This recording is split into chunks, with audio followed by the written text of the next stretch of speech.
Il est bon de te rendre grâce, de te louer chaque jour, chaque nuit, en tout temps, en tout lieu. Nous voulons faire de notre vie une louange perpétuelle, une action de grâce incessante. Seigneur, dans les bons et les mauvais moments, nous voulons te louer. Tout est grâce, Seigneur, tout est donné par toi, Seigneur. Bonjour à tous. Dimanche passé, je vous ai partagé une méditation sur le dimanche des Rameaux. Aujourd'hui, jeudi saint, je suis heureux de vous retrouver pour parler de la messe en mémoire de la scène du Seigneur.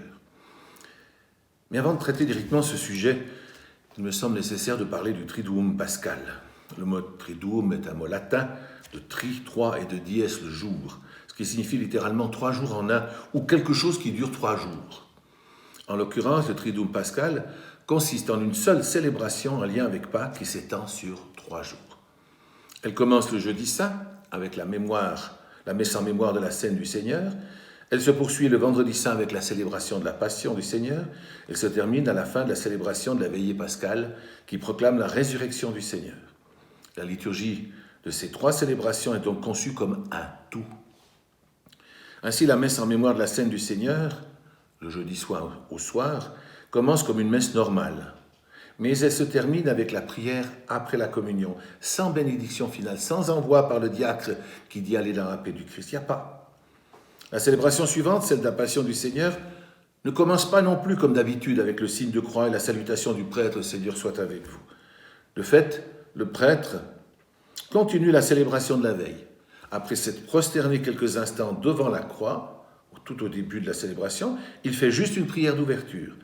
Et à la fin de la célébration, le célébrant conclut avec une prière de bénédiction et une demande, puis il sort en silence, sans envoi. La 3e célébration, celle de la veillée pascale, commence autour d'un feu devant l'église, mais sans signe de croix, ni salutation liturgique. Et c'est seulement à la fin de cette célébration que ce triduum se termine. Elle finit en grande pompe avec une bénédiction solennelle et un envoi par le diacre agrémenté d'Alléluia. Allez dans la paix du Christ, Alléluia, Alléluia. Les célébrations du Triduum pascal sont l'événement culminant de toute l'année liturgique. Ce sont vraiment des célébrations à ne pas manquer.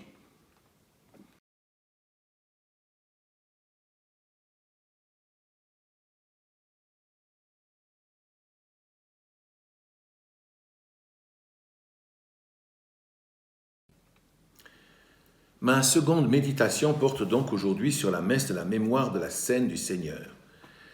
Le mot scène vient du latin cena, qui signifie littéralement le souper. En effet, le repas pascal est un repas qui se prend le soir. En principe, il se prend normalement à l'ouverture du sabbat, autrement dit le vendredi soir. Pour bien vous comprendre ce que je dis là, il faut savoir que pour les Juifs, le jour ne va pas de minuit à minuit, mais il commence au coucher du soleil et finit au coucher du soleil suivant. Ainsi, ce qui est pour nous le vendredi soir est en fait pour les Juifs le début du jour du sabbat, puisqu'il a lieu après le coucher du soleil. Autrement dit, la fête de la Pâque juive commence un sabbat, le jour de repos hebdomadaire de tous les Juifs. Jésus prend néanmoins quelques libertés avec cette tradition du repas pascal au début du sabbat, en anticipant ce repas d'un jour. En effet, ce qui est pour nous le jeudi soir est en fait pour les Juifs le début du vendredi, puisqu'il a lieu après le coucher du soleil. Jésus va donc revivre ce repas pascal le vendredi, et il a de bonnes raisons d'agir ainsi, car il va ce soir-là instituer l'Eucharistie, et il faut donc impérativement que ce repas ait lieu avant sa mort et sa résurrection. Ce vendredi va ainsi être d'une extraordinaire densité pour Jésus et pour ses disciples, puisque ce jour commence avec le repas pascal et qu'il va se terminer avec sa mise au tombeau. Autrement dit, en 24 heures, tout va être consommé, et Jésus le savait. Il savait que Judas allait le trahir, et qu'il allait alors devoir donner sa vie pour tous les hommes. Ce sera un jour très dense, ce qui donne à ce repas une très forte intensité dramatique. Imaginez dès lors dans quelle profonde émotion se trouvait Jésus à ce moment-là, même si ses gestes resteront toujours calmes et posés. Ceci dit, Quel est le sens de ce repas pascal que Jésus a pris avec ses disciples?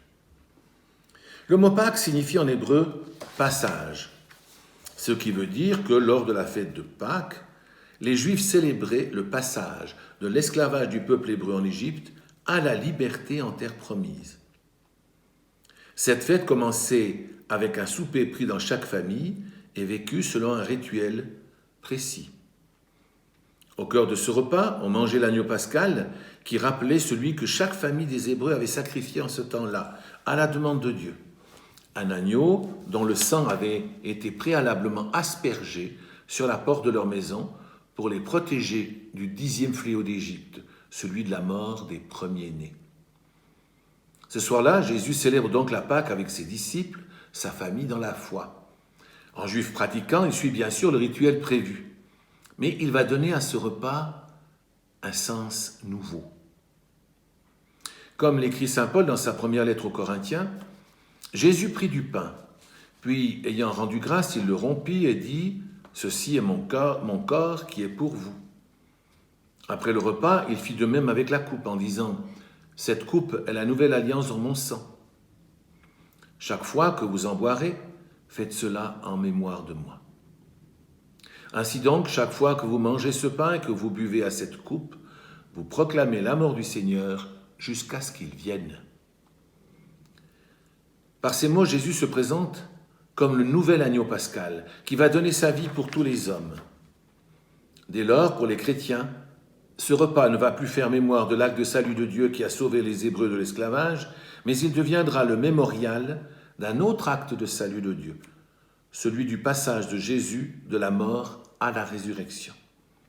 Et pour nous, si nous suivons le Christ dans la foi, celui du passage de l'esclavage du péché et de la mort au pardon des péchés et à la résurrection.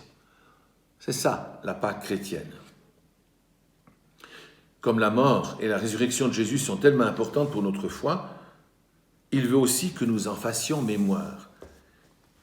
C'est pour cela qu'il donne un nouveau signe à ses disciples, celui du pain devenu son corps et celui du vin devenu son sang, le sang de l'agneau, le sang versé qui scelle la nouvelle alliance.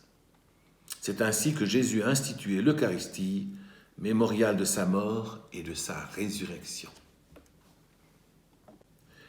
Surtout, ne pensons pas qu'en instituant l'Eucharistie, Jésus a juste transmis un nouveau rite à ses disciples et qu'ensuite il est mort sur la croix puis ressuscité. Non, en donnant son corps à manger et son sang à boire à ses disciples, Jésus donne déjà à ce moment-là sa vie pour les hommes. Il faut que nous en soyons bien conscients. En donnant à ses disciples le pain qui est son corps et le vin qui est son sang, Jésus fait déjà le don total de lui-même à ses disciples. C'est un moment d'une densité d'amour extraordinaire, dont l'ampleur se révélera pleinement lors de sa mort sur la croix. Jésus donne sa vie par amour, un amour fou, infini, un amour divin. Rappelons-nous ce qu'a écrit saint Jean dans son évangile. Avant la fête de la Pâque, sachant que l'heure était venue pour lui de passer de ce monde à son Père, Jésus, ayant aimé les siens qui étaient dans le monde, les aima jusqu'au bout.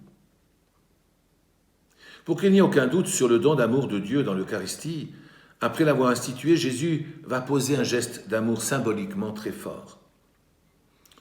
Au cours du repas, écrit encore saint Jean, alors que le diable a déjà mis dans le cœur de Judas, fils de Simon l'Iscariote, l'intention de le livrer, Jésus, sachant que le Père a tout remis entre ses mains, qu'il est sorti de Dieu et qu'il s'en va vers Dieu, se lève de table, dépose son vêtement et prend un linge qu'il se noue à la ceinture. Puis il verse de l'eau dans un bassin. Alors il se mit à laver les pieds des disciples et à les essuyer avec le linge qu'il avait à la ceinture. Il conclut en disant « C'est un exemple que je vous ai donné, afin que vous fassiez vous aussi comme j'ai fait pour vous. » Ainsi, lorsque nous communions, en vérité, je dis bien en vérité, au corps et au sang du Christ dans l'Eucharistie, eh bien nous communions à sa mort et à sa résurrection.